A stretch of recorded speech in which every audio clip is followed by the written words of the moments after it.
Your voice is annoying, Eleanor. Go eat in your room if you want to keep talking like that, my daughter-in-law said while passing the mashed potatoes around the dinner table as casually as if she were commenting on the weather. For a moment, nobody moved. The chandelier above us hummed softly. Silverware rested against porcelain plates. My 12-year-old grandson Ethan looked up from his roast chicken with wide eyes, waiting for someone to laugh and turn it into a joke. But nobody did. Not even my son. Michael kept staring at his plate like the green beans beside his steak suddenly required deep concentration. Claire took a sip of wine and adjusted the sleeve of her cream-colored sweater without looking at me again. The dining room smelled like rosemary, butter, and the apple pie cooling in the kitchen. I had baked that pie myself 3 hours earlier while Claire sat in the living room scrolling through her phone. My hands trembled slightly as I picked up my plate. At 71 years old, I had lived through funerals, miscarriages, layoffs, and the slow death of my husband after 40 years of marriage. Yet somehow, carrying that plate upstairs felt heavier than any grief I had ever known. "Grandma," Ethan whispered quietly, but Claire cut him off before he could finish. "Eat your dinner before it gets cold," she said firmly. I climbed the stairs one careful step at a time, hearing the low murmur of conversation restart behind me the moment I disappeared from sight. By the time I reached the hallway upstairs, laughter floated through the floorboards beneath my feet. Then I heard Claire laugh softly and say one word that settled into my chest like ice. Finally, I stopped outside my bedroom door without breathing. The tray in my hands rattled slightly. My room used to belong to Michael before he grew up and moved out. Now somehow, after selling my own home 2 years earlier to help save his struggling construction business, I had ended up here like a temporary guest nobody wanted to acknowledge. The small lamp beside the bed cast a pale yellow glow across the room as I sat down carefully with my dinner tray balanced on my knees. The mashed potatoes had already gone cold. Outside the window, rain tapped softly against the glass. I could still hear laughter downstairs. Claire had remodeled almost every part of this house after moving in 5 years ago. She painted the kitchen white, replaced the old family portraits with abstract artwork, and turned the formal dining room into something that looked like the lobby of an expensive hotel. But one thing she could never fully erase was the sound of family inside these walls. I used to love that sound. Back when Michael was little, our dinner table was loud and messy and warm. My husband Richard would tell terrible jokes while Michael spilled milk all over the tablecloth. Every Sunday smelled like garlic bread and laundry detergent and fresh-cut grass drifting through the screen door. Back then, my voice was never annoying. Back then, people waited for me to speak. I stared down at my untouched dinner while the ceiling creaked faintly beneath the footsteps downstairs. My throat tightened, but I refused to cry. Claire liked tears. Tears made her look patient and reasonable. Tears turned older women into fragile problems that needed to be managed. So instead, I picked up my fork and took a slow bite of cold potatoes in complete silence. Around 9 o'clock, the laughter downstairs finally faded. Cabinets opened and closed. The dishwasher started humming. Then footsteps moved across the hallway outside my room. I thought maybe it was Michael coming to apologize. He used to apologize when he was younger, when he broke things, when he disappointed me. But the footsteps passed my door and continued down the hallway without stopping. A few minutes later, there was a gentle knock. Ethan slipped quietly inside, holding a folded paper napkin. "I saved you a slice before Mom put everything away," he whispered, placing a piece of warm apple pie beside me on the nightstand. The cinnamon smell filled the room instantly. "Thank you, sweetheart," I said softly. He hesitated near the door. "Grandma." "Yes." Ethan looked down at the carpet before speaking. "I don't think your voice is annoying." My chest ached so suddenly I had to look away from him toward the rain outside my window. Somewhere downstairs, Claire laughed again, distant and light like none of this had mattered at all. But for the first time that evening, something inside me shifted quietly into place. Not anger, not sadness, something colder, something awake. The next morning, I woke before sunrise to the sound of rain still falling against the roof. For a few seconds, lying there beneath the heavy quilt Richard and I bought during our trip to Vermont 20 years ago, I almost forgot where I was. Then I heard Claire moving around downstairs. Cabinet doors opened sharply. Her heels clicked across the hardwood floor in quick, impatient bursts. Reality returned all at once. I sat up slowly, my joints stiff from the cold, damp weather, and looked around the small bedroom that had gradually become my entire world.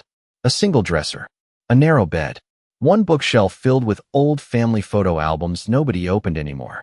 The room smelled faintly like lavender lotion and old paper. When Michael first asked me to move in after Richard died, he stood in this doorway holding my suitcase and promised softly, "Just until things stabilize, Mom." That had been 2 years ago.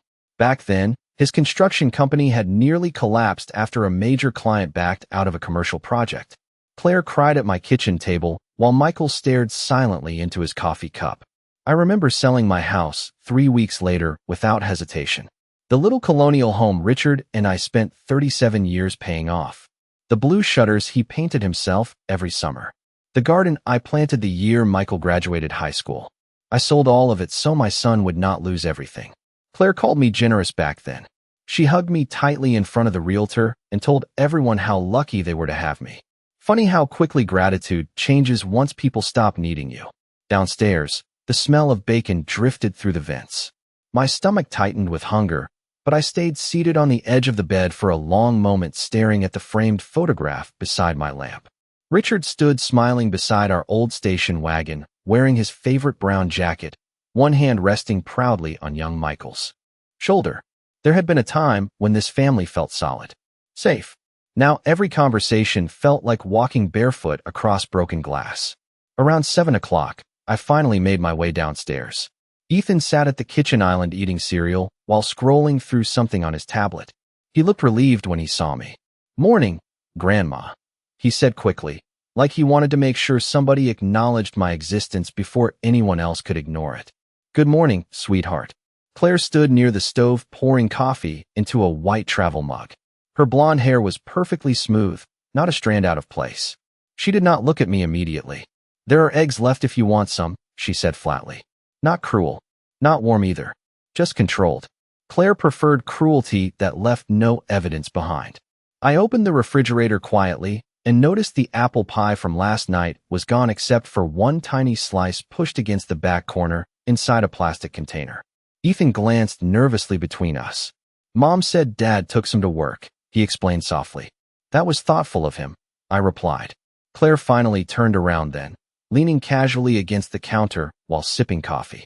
"Michael works hard," she said. "He needs real meals during the day." I nodded slowly, even though the meaning beneath her words landed perfectly clear. I stood there scrambling eggs at the stove that I used to cook entire Thanksgiving dinners on while Claire checked emails beside me without another word. The silence in that kitchen felt crowded somehow, like too many things had been left unsaid for too long. Then my eyes drifted toward the family calendar hanging near the pantry. Friday night dinner, Saturday soccer tournament, Sunday brunch at Claire's sister's house. Every square was filled with plans, names, activities. Everyone belonged somewhere on that calendar except me. There was not a single reminder connected to my existence. Not even my doctor appointment next Tuesday that Michael promised to drive me to. I stared at the calendar longer than I should have until Claire noticed. "You can write your appointments down if you want," she said casually. "Just try not to use too much space. I need room for the important stuff." Ethan stopped chewing. The kitchen went completely still. Claire took another sip of coffee and glanced at the clock like nothing unusual had happened at all. But this time, something inside me did not shrink. It simply watched her quietly, carefully, the same way people study cracks in a wall before the entire structure starts falling apart. By the end of that week, I started noticing all the little ways a person could disappear inside their own family without anyone admitting it out loud. It never happened through one dramatic moment. It happened quietly, slowly, like dust gathering in corners nobody cleaned anymore. Friday evening used to mean family dinner around the long oak table near the kitchen windows. Richard built that table himself during one particularly cold winter when Michael was still in middle school. I remember sanding the edges beside him in the garage while snow fell outside. Back then, that table represented something solid to us. Stability. Home. Now Claire decorated it with white candles that smelled like vanilla and eucalyptus and arranged little cloth napkins folded into perfect triangles nobody actually used. Everything looked beautiful. Nothing felt warm anymore. That Friday, Claire invited 2 couples from the neighborhood for dinner. I knew because I overheard her speaking on the phone while unloading groceries from the trunk of her SUV earlier that afternoon. We are keeping it very small, she laughed lightly. Just close friends. I stood beside the sink washing strawberries at the time. She never once turned toward me while saying it. Around 6 o'clock, I came downstairs wearing the navy blue cardigan Ethan once told me made my eyes look brighter. I had even brushed my silver hair more carefully than usual. Old habits die hard. Part of me still believed if I made myself smaller, quieter, easier to manage, things might somehow return to normal. The front doorbell rang just as I reached the bottom stair. Claire walked past me carrying a tray of appetizers without slowing down. "Oh," she said casually, almost like she had forgotten I existed. "I did not think you would want to join us tonight. It might get loud." I stood there for one painful second too long. "I can stay upstairs if that is easier," I replied softly. Claire smiled immediately. Too quickly. "That would probably be more comfortable for everyone." Comfortable for everyone. Such polite words for something so cruel. Michael appeared in the hallway then, loosening his tie after work. For a moment, I thought maybe he would say something. Maybe he would look embarrassed. Maybe he would remember the woman who worked double shifts at the grocery store, so he could afford baseball camp one summer when Richard got laid off. Instead, he kissed Claire on the cheek and asked if the guests had arrived yet. That was all. I went back upstairs before anyone could see the color draining from my face. A few minutes later, music drifted softly through the floorboards. Glasses clinked downstairs. People laughed the way adults laugh when they are trying to impress each other. I sat on the edge of my bed reading the same page of an old magazine 3 times without understanding a single word. Around 7:30, Ethan knocked quietly and slipped into my room carrying a dinner plate wrapped carefully with aluminum foil. "I made this before Mom noticed," he whispered. There were slices of roast chicken, green beans, and one dinner roll slightly crushed at the side. "Thank you, sweetheart." He sat beside me while I ate. His sneakers dangled above the carpet because he had grown taller this year, but still not quite tall enough for his feet to touch the floor from the bed. "Dad used to come up here with me when I was little," he said quietly. "Before." I looked at him carefully. "Before what?" Ethan shrugged, but kept staring toward the hallway. "Before Mom started getting annoyed all the time." Children always notice more than adults think they do. Downstairs, laughter suddenly exploded loudly enough for both of us to hear. Then Claire's voice floated upward through the vent near the dresser. "Honestly, sometimes it feels like living in a retirement home around here." More laughter followed. Different voices this time. Strangers laughing inside the house I once helped pay for. Ethan looked down. Immediately, cheeks turning pink with embarrassment that did not belong to him. I kept chewing slowly, even though the food suddenly tasted like cardboard in my mouth. Then I reached over and squeezed his hand gently. "Finish your homework before it gets too late," I said calmly. Ethan hesitated. "Grandma." "Go ahead, sweetheart." He left reluctantly, closing the door softly behind him. The room became silent again except for the faint music downstairs and rain tapping lightly against the gutters outside. I carried my empty plate to the small bathroom sink and rinsed it carefully under warm water. Then I looked up into the mirror above the faucet. For the first time in months, I stopped asking myself how to make Claire like me. Instead, one strange thought settled quietly into my mind. What if Claire had never wanted me here at all? The following Tuesday afternoon, the house was unusually quiet. Claire had taken Ethan to soccer practice, and Michael was still downtown meeting with a client. Rain clouds pressed low against the gray October sky, turning the windows pale and dull. I was folding laundry in my room when I realized I had left my reading glasses downstairs beside the living room lamp. For a moment, I considered waiting until everyone came home. That had become instinctive lately, waiting until I would bother people less. But my head already ached from squinting at labels and prescription bottles all morning, so I walked carefully downstairs in my slippers while the grandfather clock near the staircase ticked softly through the silence. The living room smelled faintly like lemon cleaner and Claire's expensive candles. Everything in that room looked arranged rather than lived in. The throw pillows sat untouched at perfect angles. Coffee table books nobody read rested beside decorative bowls filled with white stones. Claire liked houses that looked ready for photographs. Real life made her uncomfortable. I spotted my glasses near the lamp just as the sound of tires rolled into the driveway outside. Voices followed a moment later. Claire and Michael. I reached for my glasses quickly, intending to head back upstairs before they came in, but then I heard Claire's voice drift through the front hallway before the door even fully closed. I cannot keep doing this, Michael. Something in her tone stopped me cold. Not loud. Worse than loud. Controlled. Tired. I stood motionless beside the archway leading into the dining room while their footsteps crossed the hardwood floor near the kitchen. She barely even talks, Michael said quietly. That is not the point, Claire replied immediately. Her presence changes the entire atmosphere in this house. Silence followed for a few seconds. I could hear grocery bags rustling against the counter. The refrigerator door opened.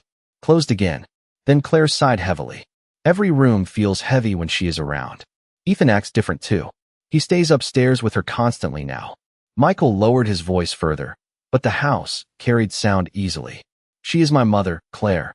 And I am your wife, Claire answered sharply. I deserve to feel comfortable in my own home. My fingers tightened around the reading glasses in my hand. On home. I remembered signing the bank papers 2 years earlier when Michael needed emergency financing for his business loans. The bank manager explained that using proceeds from my home sale would stabilize everything. Claire cried afterward and hugged me in the parking lot while thanking me for saving their future. Now somehow I had become the unwanted guest. What exactly do you want me to do? Michael asked after a long pause. Claire did not hesitate this time. I want my life back. The words settled into me slowly, like cold water seeping through fabric. Claire. No, listen to me for once, she continued, her voice trembling slightly now with frustration she had apparently rehearsed many times before. Every dinner changes when she walks in. Every conversation stops. Ethan watches her like she is some fragile little bird. I cannot relax in my own kitchen anymore. I feel guilty all the time inside my own house. Guilty. The word almost made me laugh. Instead, I stayed perfectly still behind the archway while my heartbeat thudded slowly against my ribs. Michael exhaled heavily. She has nowhere else to go right now. Claire answered so. Quietly, I almost missed it. That is not my fault. Another long silence filled the kitchen. I could picture Michael rubbing his forehead the way he always did when he wanted problems to disappear without choosing sides. Then Claire spoke again, softer this time. More dangerous somehow. You know, people are starting to notice. Notice what? That your 71-year-old mother lives upstairs eating dinner alone every night. Michael did not answer. It looks strange, Michael. Claire continued unloading groceries while speaking calmly now, almost thoughtfully. This is not healthy for anybody. I stared down at the glasses trembling faintly in my hand. For months I had convinced myself Claire merely found me inconvenient. Temporary. But standing there hidden beside the dining room, listening to her discuss my existence like a problem to manage, I finally understood something much darker. Claire did not want compromise. She wanted absence. Complete absence. Upstairs, downstairs, emotionally, socially. Gone. A floorboard creaked softly beneath my slipper before I could stop it. Silence crashed instantly through the kitchen. My breath caught. Then Michael's voice called carefully into the hallway. Mom. I looked toward the staircase for one long second before straightening my shoulders quietly. I was just looking for my glasses, I answered calmly as I stepped into the light. After that afternoon, something changed inside me so quietly that nobody else noticed at first. I stopped trying to enter rooms at the right moment. Stopped asking Claire if she needed help setting the table. Stopped waiting downstairs before dinner, hoping someone might invite me to stay. Instead, I moved carefully through the house like a shadow people had already trained themselves not to see. The strange thing about invisibility is that eventually it becomes useful. People speak more honestly around someone they no longer consider important. 3 days later, Ethan came home from school unusually quiet. I heard the front door close downstairs around 4 o'clock, followed by the heavy sound of his backpack dropping against the hallway wall. Normally, Claire would ask about homework or soccer practice before reminding him to wash his hands for dinner. That afternoon, the house stayed silent. A few minutes later, there was a soft knock on my bedroom door. Ethan stepped inside still wearing his Navy school hoodie, his blonde hair damp from drizzle outside. Hey, sweetheart, I said gently, setting aside the library book resting in my lap. He did not answer right away. Instead, he walked toward the window and stared outside at the wet backyard for a long moment. Did something happen at school? I asked. Ethan shook his head slowly. Then he looked back at me with an expression no 12-year-old should have to wear. Careful. Grandma, he said quietly, are you leaving? The question settled into the room like smoke. Why would you ask me that? He hesitated before sitting down beside me on the edge of the bed. I heard Mom talking on the phone last night. My chest tightened instantly, though I kept my face calm. What did she say? Ethan picked nervously at a loose thread on his sleeve. She was talking to Aunt Melissa. She said she feels trapped because of the living situation. He swallowed hard before continuing. Then Aunt Melissa asked if you were looking for apartments or something. Outside, the rain tapped softly against the window pane while the old heating vent rattled near the wall. Ethan kept staring down at his hands. Mom said she hoped it would happen soon because the house did not feel like theirs anymore. For a moment, neither of us spoke. I noticed how much Ethan's hands resembled Michael's at that age. Same long fingers. Same nervous habit of rubbing his thumb against his palm when upset. Did your father say anything? I asked softly. Ethan shook his head. Dad mostly stayed quiet. Of course he did. Michael had spent his entire adult life trying to avoid conflict the way some people avoid storms. Unfortunately, storms still arrive whether people acknowledge them or not. Ethan finally looked up at me then, his eyes red around the edges. I do not want you to leave. The simplicity of it nearly broke me. Not because he said it dramatically. Children rarely do. He said it the way people confess truths they cannot carry alone. Anymore. I reached over and brushed damp hair gently back from his forehead. Sweetheart, sometimes adults say things when they are frustrated. No, Ethan interrupted quietly. Mom has been saying stuff like that for months. The room fell silent again. Downstairs, I could hear Claire opening kitchen drawers sharply while talking on speakerphone. Her voice floated faintly upward through the floor vents, cheerful and polished now. Completely different from the cold, controlled tone she used when discussing me privately. I swear, once everything settles down, I finally want to renovate the upstairs properly, she laughed. Renovate the upstairs properly. I looked slowly around the bedroom. The floral wallpaper Richard picked 25 years ago. The old cedar dresser holding family photographs nobody dusted except me. The handmade quilt folded neatly at the foot of the bed. Claire did not see memories when she looked upstairs. She saw square footage. Grandma, Ethan whispered. I realized he was still watching me carefully. Waiting. I forced a small smile onto my face and squeezed his hand gently. You should start your homework before dinner, I told him softly. Ethan did not move immediately. Are you mad at Mom? The question lingered between us. I thought about Claire downstairs planning renovations for rooms she considered already empty. I thought about Michael saying nothing while his wife slowly erased me from the life I helped build. Then I looked back at my grandson and answered honestly. No, sweetheart. I paused briefly, but I think I finally understand her. The following week, I stopped doing the little things that had quietly held the household together for years. I did not announce it. I did not make speeches or slam cabinet doors or force anyone into uncomfortable conversations. I simply stopped. No more folding Michael's laundry after noticing baskets left outside the laundry room. No more wiping fingerprints from kitchen counters before Claire's guests arrived. No more picking Ethan up from soccer practice when Claire ran late. And most importantly, no more transferring money into Michael's account at the end of each month. It had started as temporary help after I sold my house, utilities, groceries, a little support while the business stabilized. Somewhere along the way, temporary became expected. Funny how quickly generosity turns invisible once people begin depending on it. Thursday evening arrived cold and windy. Dry leaves scraped across the driveway outside while the furnace hummed steadily through the vents. I was downstairs making tea when Michael walked into the kitchen holding a stack of unopened mail. His forehead already looked tense before he even spoke. Mom, he said carefully, did the utility payment go through this month? I stirred my tea slowly without looking up right away. No, I answered calmly. Silence followed. Michael shifted uncomfortably beside the counter. Was there a problem with the bank? I finally lifted my eyes toward him. For the first time in months, he looked genuinely uncertain around me. No, I replied softly. I just decided not to send it. He blinked twice.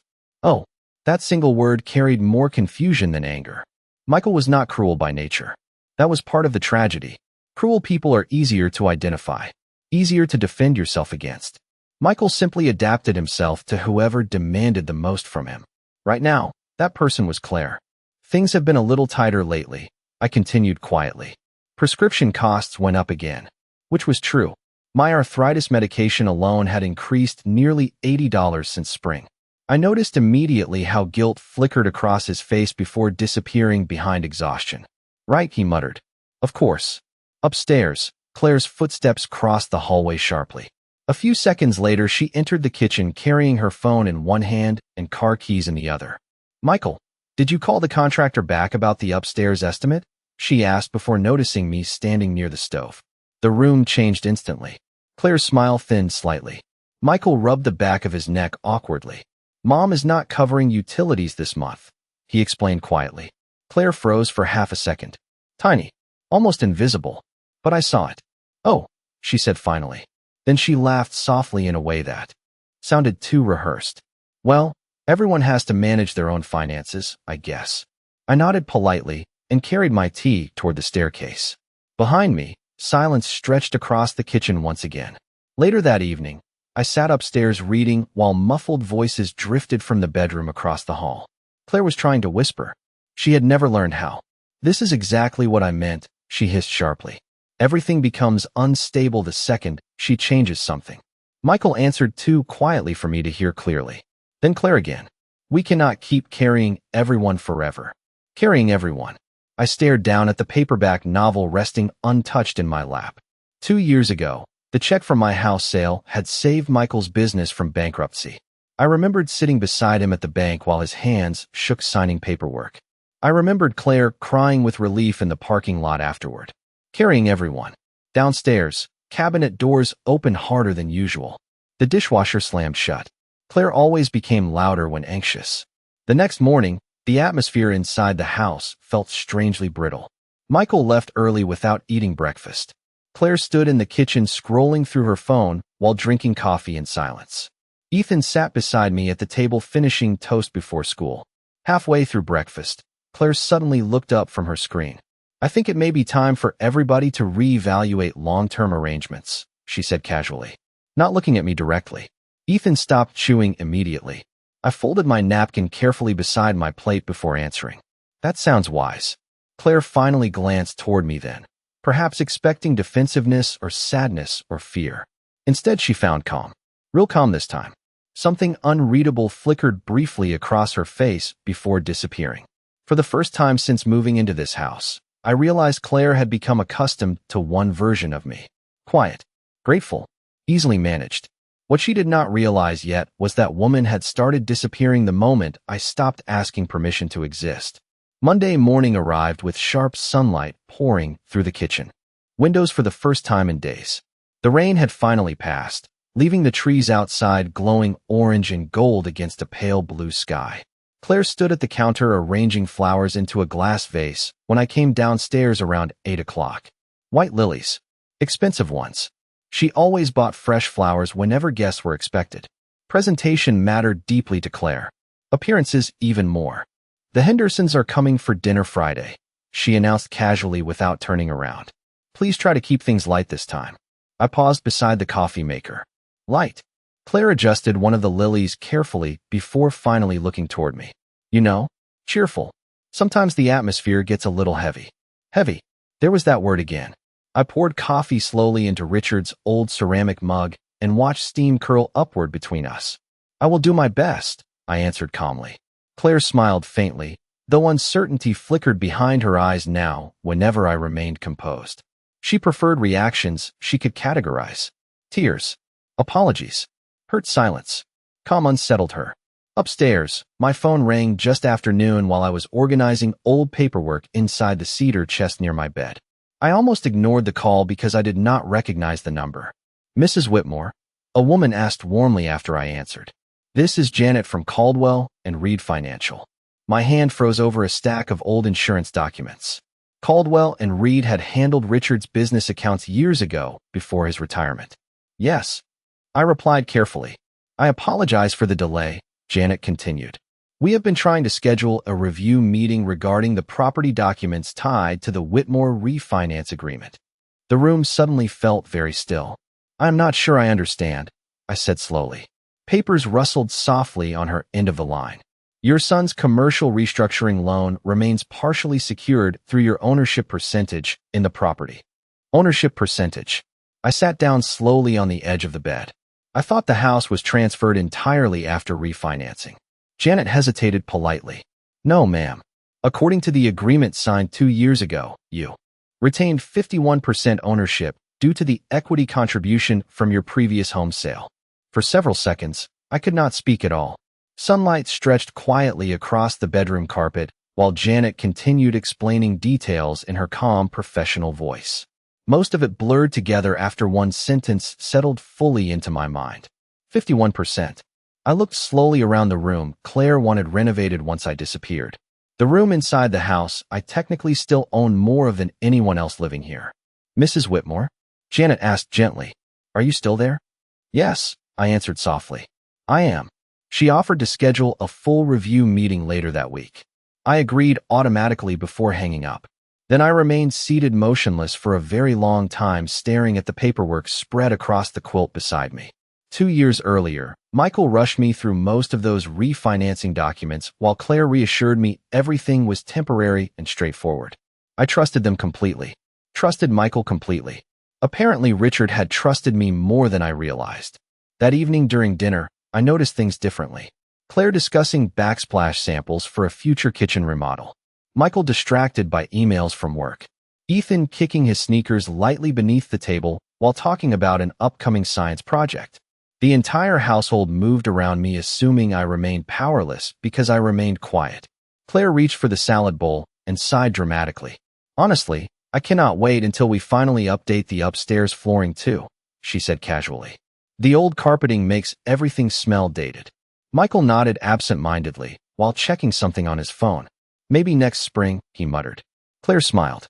Hopefully sooner. I took another sip of water without speaking. Ethan glanced toward me carefully. He noticed everything now. A few minutes later, Claire stood to clear plates and paused beside the counter. By the way, she added lightly, I may have Melissa's designer come look at the upstairs layout next month, just to explore possibilities. Possibilities.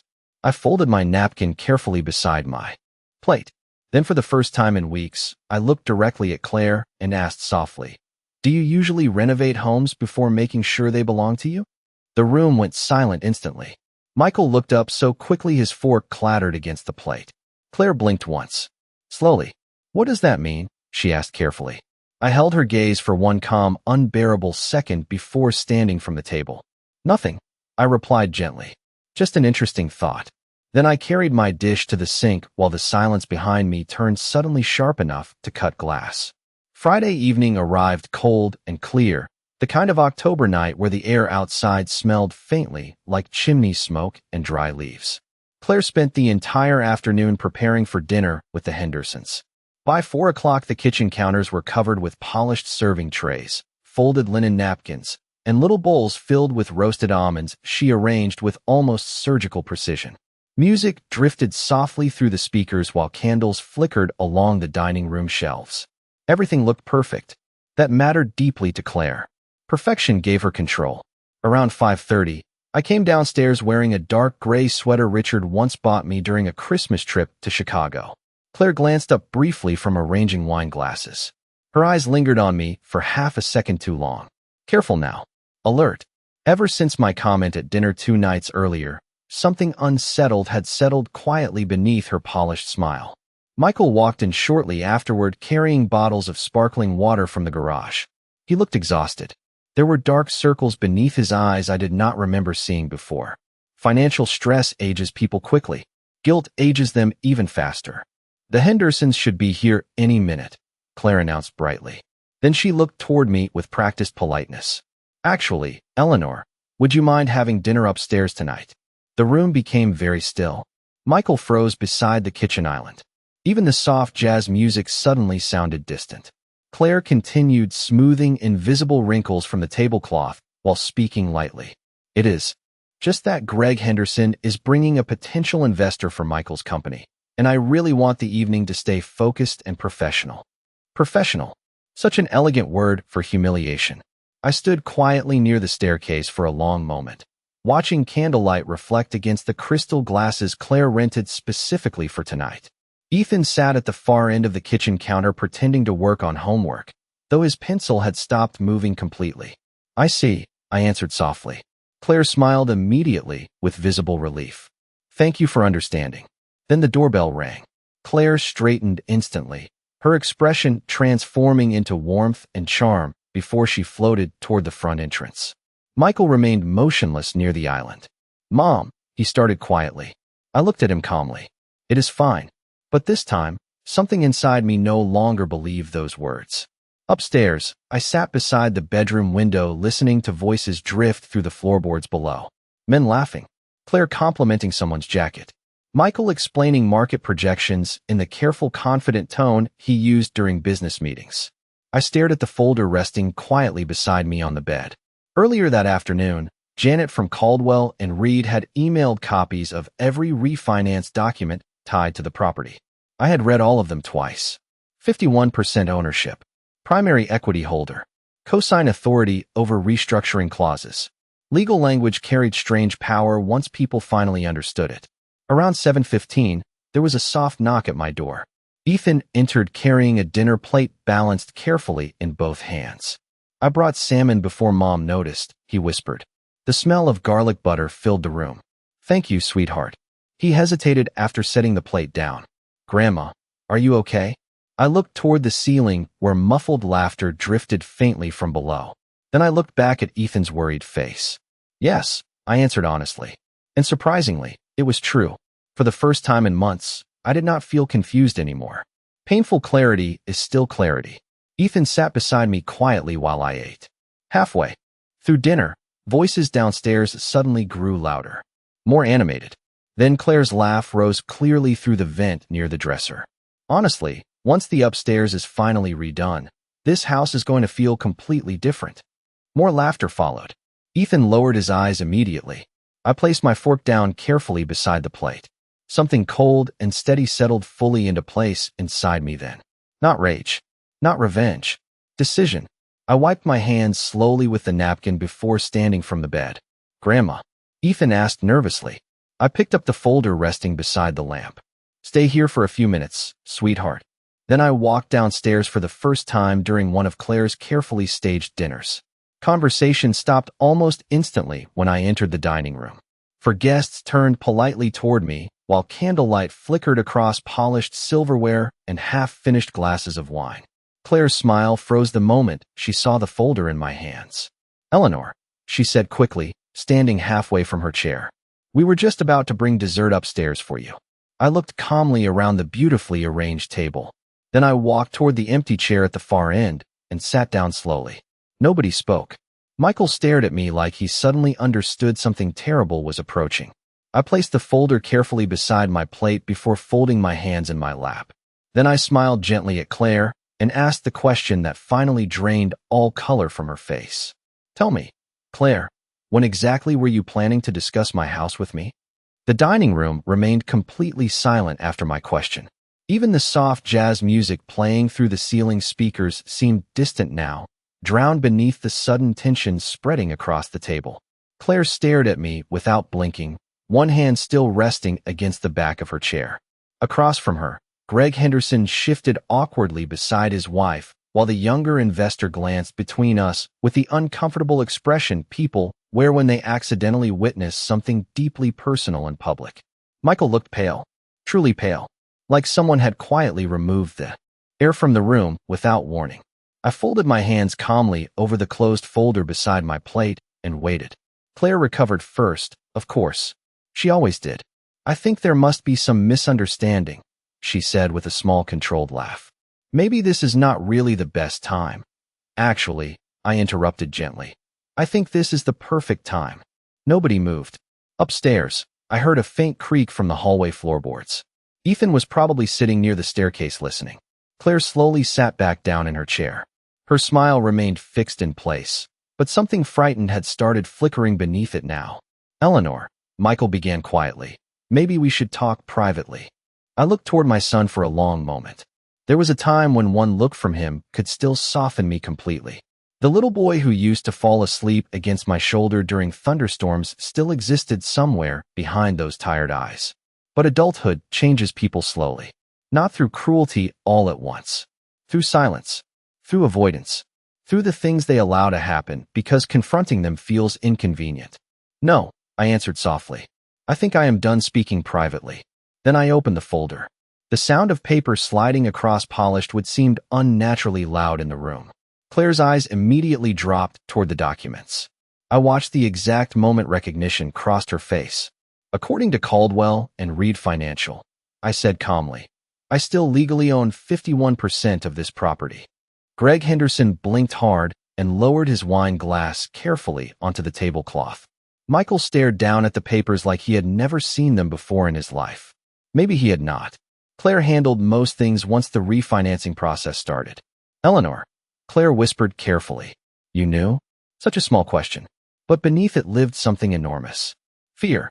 I looked directly at her. No, I replied honestly. I trusted my family. The room fell silent again. Outside the dining room windows, wind rustled dry leaves across the dark backyard patio. Candlelight flickered softly across Claire's face, making her suddenly look older. Somehow, less polished. The house refinancing required my equity contribution after I sold my home. I continued quietly. Which means legally, financially, and structurally, this house could not exist in its current form without me. The younger investor cleared his throat awkwardly. Michael, he muttered carefully, maybe we should continue this another evening. Michael looked humiliated. Not angry. Humiliated. That mattered. Claire finally straightened her shoulders again. Nobody was trying to hide anything from you, she said quickly. We were simply managing things responsibly. I almost smiled at that. Responsibly. Like sending me upstairs during dinner. Like discussing renovations for rooms they hoped to empty. Like speaking about my existence as if I were temporary furniture cluttering their ideal life. I slid one final document across the table toward Michael. Yesterday, I said softly, I instructed my attorney to begin evaluating options regarding my ownership stake. Michael looked up sharply. Attorney? His voice cracked slightly around the word. Claire's face lost what little color remained. What exactly does that mean? She asked carefully. I folded my napkin neatly beside my untouched plate. It means, I answered calmly, that after spending months feeling unwanted inside my own home, I decided to stop behaving like a guest. Upstairs, another floorboard creaked softly. Ethan was definitely listening now. Claire looked toward Michael with panic beginning to rise beneath her controlled expression. Michael, she whispered urgently. But my son still stared at the paperwork spread across the table like his entire understanding of the house around him had suddenly shifted sideways. For the first time in months, nobody looked at me with pity. Nobody looked at me like an inconvenience. They looked at me the way people look at storms arriving across open water. Quiet at first, then impossible to ignore. I stood slowly from the table and picked up the folder. Please enjoy dessert, I said gently to the Hendersons, who looked deeply relieved not to be addressed directly again. Then I turned toward Claire one final time. You once told me my voice was annoying, I said softly. Funny thing is, this entire house was built on it. Then I walked calmly toward the staircase while absolute silence followed me through every room.